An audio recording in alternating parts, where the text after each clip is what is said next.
ingrato, però con questo inneggiare poi devo dire delle cose straordinarie. Allora, prima di tutto un grazie sonoro con tanto di applauso a tutte le associazioni e a tutti gli organizzatori. Perché come amministratori siamo particolarmente orgogliosi e onorati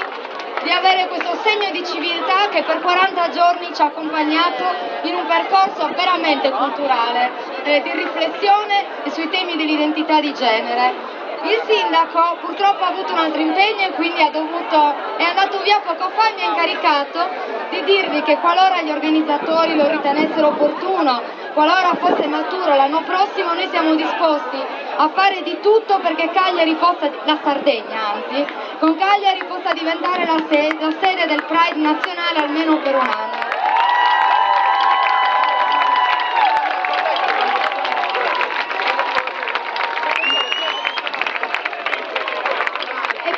E per chiudere vorrei dire, riprendendo il significato di Pride, che siamo stati molto orgogliosi di questi 40 giorni,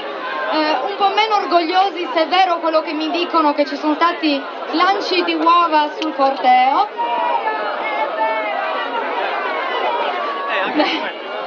Anche perché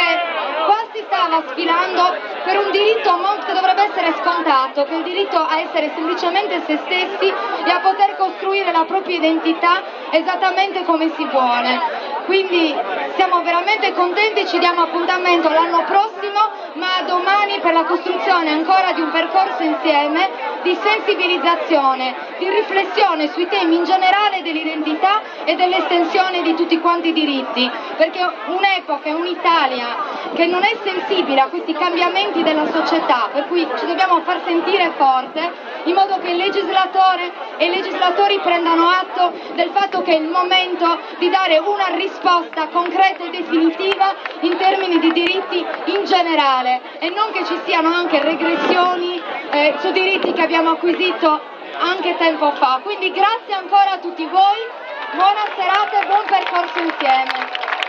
Grazie Enrica. Un ringraziamento particolare, un abbraccio